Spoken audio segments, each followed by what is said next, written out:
Shalom saudara-saudara yang dikasihi Tuhan Yesus Kristus. Selamat pagi, selamat berjumpa dalam renungan pada pagi hari ini. Selamat beraktivitas dan selamat melayani Tuhan. Kita bersyukur karena kemurahan Tuhan. Hari ini kita boleh bangun dengan kekuatan baru. Semua karena anugerah Tuhan. Saat ini sebelum kita mendengarkan renungan firman Tuhan, marilah sama-sama kita berdoa. Bapa kami yang di sorga, Bapa dalam nama Tuhan Yesus Kristus, Tuhan dan Allah kami yang baik, kami bersyukur untuk berkat kemurahan-Mu, di sepanjang malam Tuhan sudah lindungi kami. Dan pagi ini kami boleh ada sebagaimana kami adanya. Semua karena berkat kemurahan Tuhan. Saat ini kami mau mendengarkan sabda firman-Mu. Jamah hati kami Tuhan, berikan pengertian yang baru, untuk kami memahami firman-Mu dan taat melakukan kehendak-Mu. Dalam nama Tuhan Yesus, kami berdoa. Haleluya. Amin.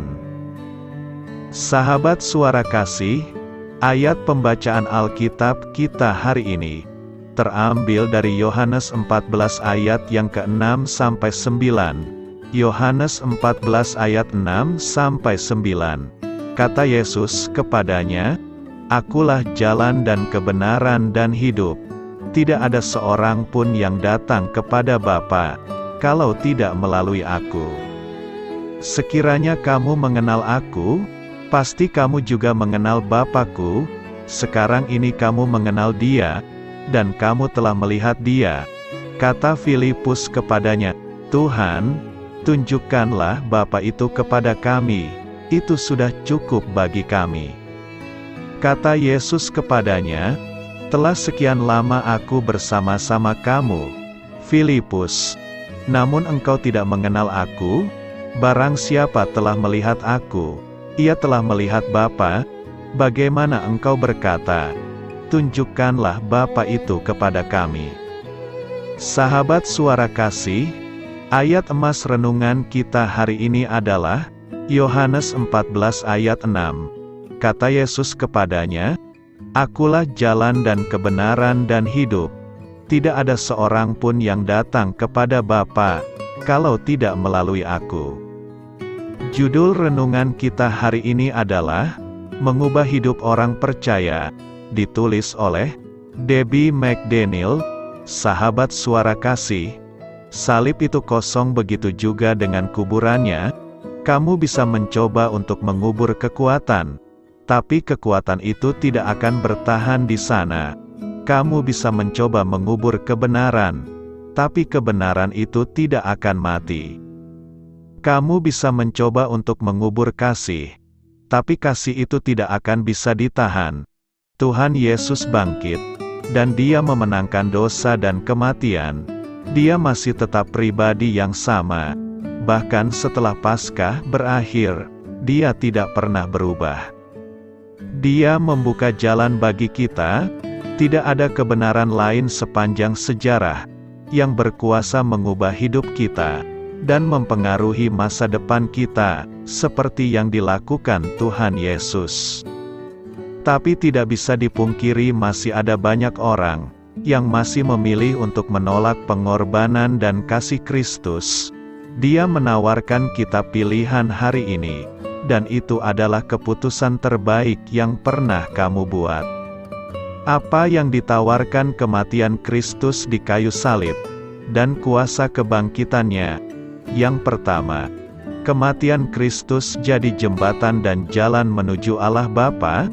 Kematian Tuhan Yesus memberi kita kesempatan untuk punya hubungan pribadi dengan Tuhan yang menciptakan kita dan mengasihi kita lebih dari yang bisa kita bayangkan.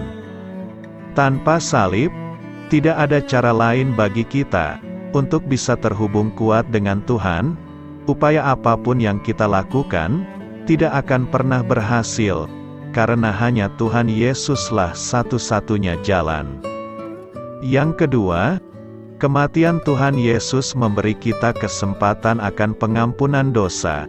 Lewat harga yang Tuhan bayar di kayu salib, kita punya kesempatan untuk diampuni dari semua dosa-dosa kita. Dia menanggung dosa dan rasa malu kita di pundaknya. Dia dihajar sampai babak belur karena dosa kita. Itulah kasih yang luar biasa. Pengorbanannya luar biasa. Yang ketiga, kematian Tuhan Yesus memberi kita kebebasan sepenuhnya.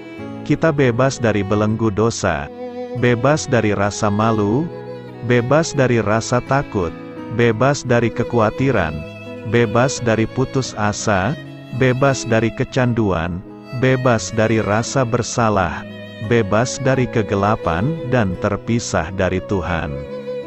Yang keempat, kematian Tuhan Yesus memberikan kita kehidupan baru. Kita tidak hanya diampuni dan dibebaskan, tapi kita punya hidup dan takdir yang sama sekali baru di dalam Kristus. Kita diubahkan dari dalam, Dia memperbaharui pikiran kita, Dia memberi kita tujuan baru atas setiap hari yang ada di depan kita. Yang kelima, kematian Tuhan Yesus memberi kita kekuatan baru untuk menjalani hidup hari ini. Waktu Tuhan Yesus mati di kayu salib dan dikuburkan, karyanya tidak berhenti sampai di situ saja. Tapi Dia bangkit dari kematian, Dia memenangkan kematian, kuasanya menerobos dan kekuatan yang sama ada di dalam kita sekarang.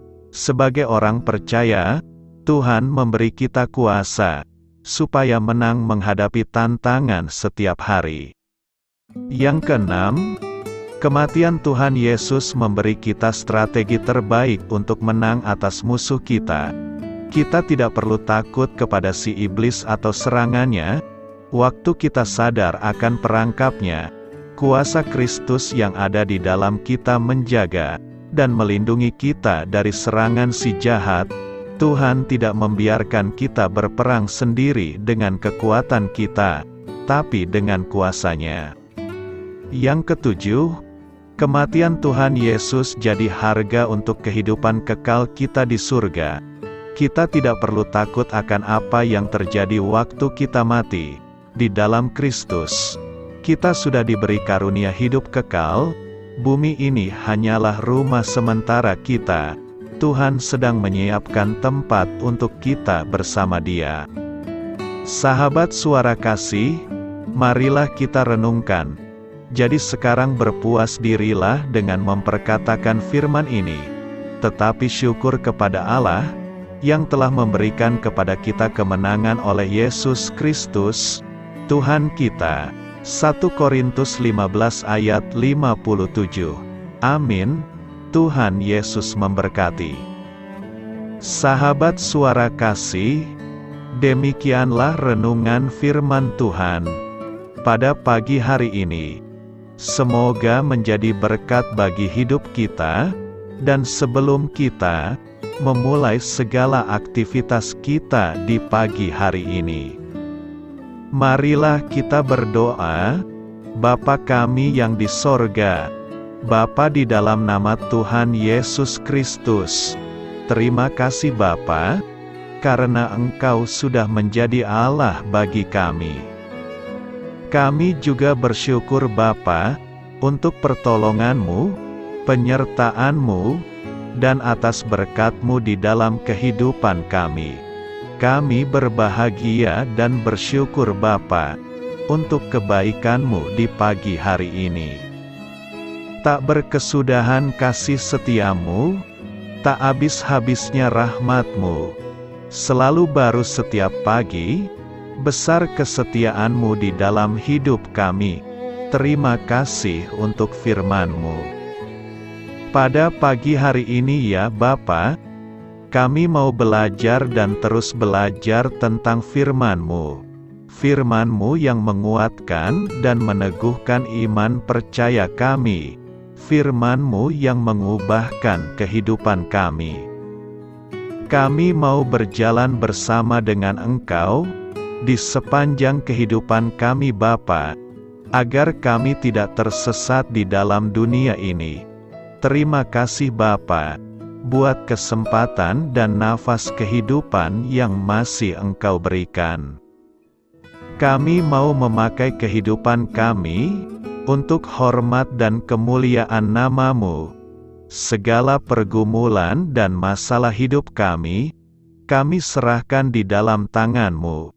Engkau yang akan menyelesaikannya bagi hidup kami. Kami hanya berharap kepada-Mu, Bapa. Hamba berdoa untuk saudara-saudara kami yang sudah mendengarkan renungan firman-Mu pada pagi hari ini, yang saat ini sedang mengalami sakit penyakit, pergumulan, masalah, kebutuhan ekonomi. Kiranya Engkau yang jamah, sembuhkan dan pulihkan. Berkati juga perekonomian mereka, serta berikan jalan keluar di setiap pergumulan masalah yang mereka sedang hadapi. Dan ajarlah kami Bapa, untuk selalu berharap dan percaya sepenuhnya kepada Tuhan Yesus. Kiranya Engkau yang terus memberkati kehidupan kami, keluarga kami, dan sanak saudara kami. Daerah tempat tinggal kami, bangsa dan negara kami, pemerintah-pemerintah kami, biarlah semuanya dalam perlindungan-Mu Bapa, dan jadilah sesuai dengan kehendak-Mu yang terbaik di dalam kehidupan kami. Dan pada pagi hari ini ya Bapa, kami mau berterima kasih buat perlindungan-Mu di sepanjang malam yang telah kami lewati. Pagi hari ini, kami akan memulai aktivitas kami sebagaimana mestinya. Kami yakin dan percaya, perlindungan-Mu tetap ada di dalam hidup kami, dan juga di sepanjang hari yang akan kami lewati ini. Terima kasih Bapa. Inilah yang menjadi doa dan permohonan kami. Dalam nama Tuhan Yesus Kristus, kami berdoa. Amin.